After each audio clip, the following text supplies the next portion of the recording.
اعوذ باللہ من الشیطان الرجیم بسم اللہ الرحمن الرحیم فبما رحمت من اللہ لنت لہم۔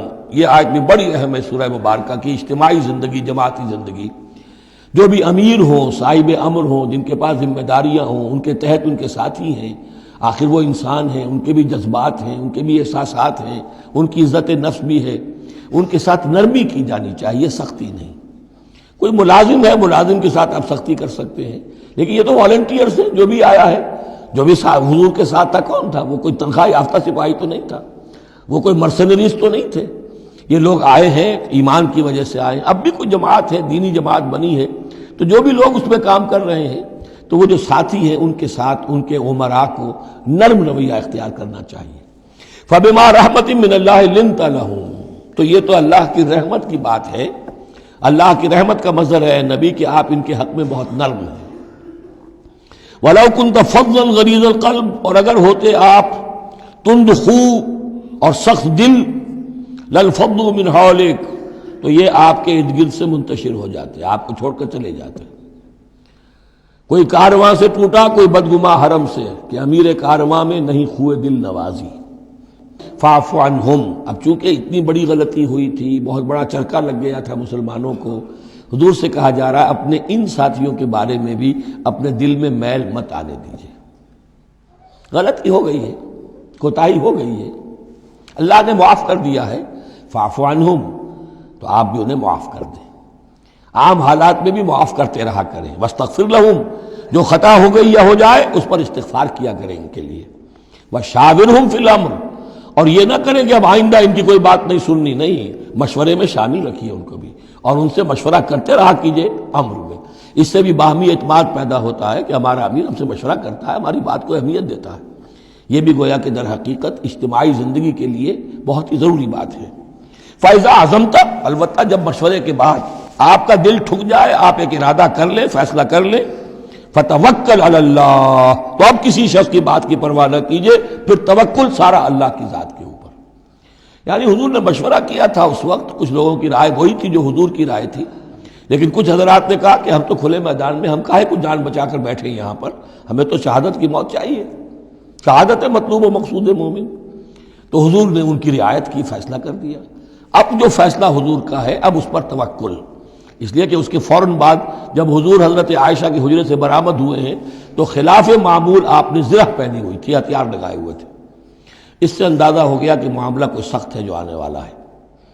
تو پھر ان لوگوں نے کہا حضور ہم اپنی رائے واپس لیتے ہیں، جو آپ کی رائے اس پر عمل کر لیں۔ یہ اس کا معاملہ ہے، جب ایک فیصلہ ہو جائے تو یہ نہیں کہ اب دل میں یقین ہو جائے آدمی، ابھی ادھر ابھی ادھر، نہیں، پھر اس کے اوپر جم جائے۔ فَإِذَا عَزَمْتَ، جب آپ ایک فیصلہ کر لیں، فَتَوَكَّلْ عَلَى اللَّهِ، تو اللہ پر توکل کیجئے، ان اللہ یحب المتوکلین، یقیناً اللہ تعالیٰ توکل کرنے والوں کو پسند کرتا ہے۔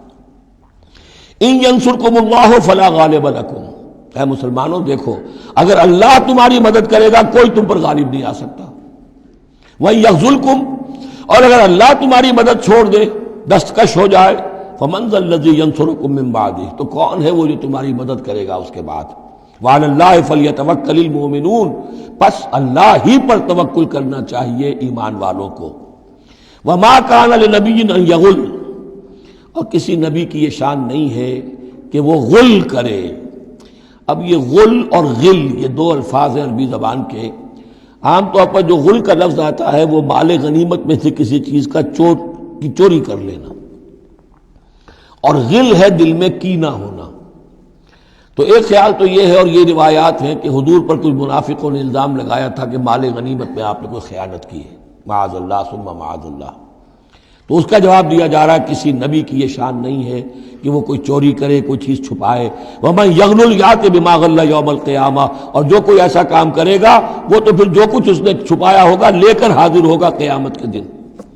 ثم توفی کل نفس ما کسبت وہم لا یظلمون، پھر ہر ذی نفس کو دے دیا جائے گا، توفا دیکھیے، پھر وہ دیا جانا، وفا یوفی، یوفا توفا، ثم توفا کل نفس، پورا دے دیا جائے گا ہر جان کو، ما کسبت، جو کچھ اس نے کمایا ہوگا، وہم لا یظلمون، اور ان پر کوئی ظلم نہیں ہوگا۔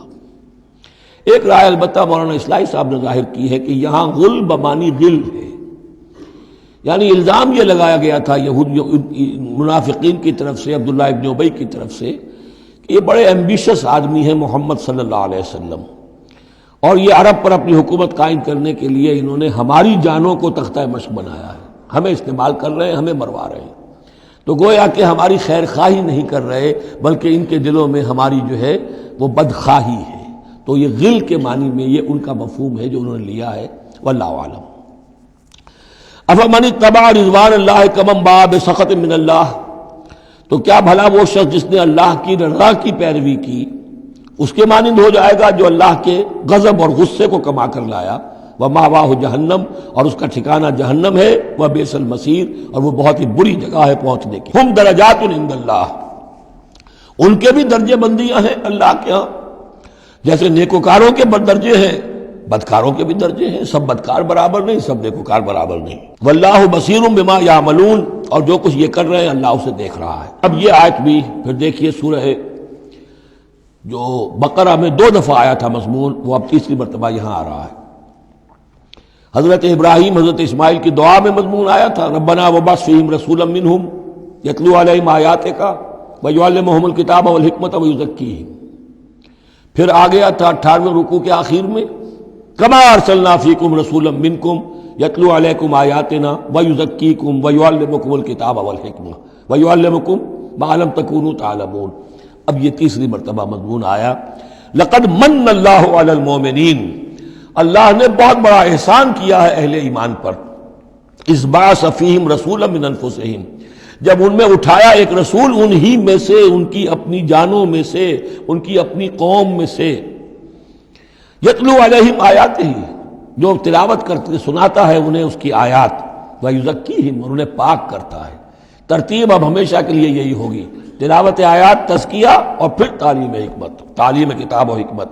وَيُعَلِّمُهُمُ الْكِتَابَ وَالْحِكْمَةَ، اور تعلیم دیتا ہے انہیں کتاب اور حکمت کی۔ وَإِن كَانُوا مِن قَبْلُ لَفِي ضَلَالٍ مُبِينٍ، اور یقیناً اس سے پہلے یعنی رسول کی آمد سے قبل تو وہ لازماً کھلی گمراہی کے اندر مبتلا تھے۔ صدق اللہ العظیم۔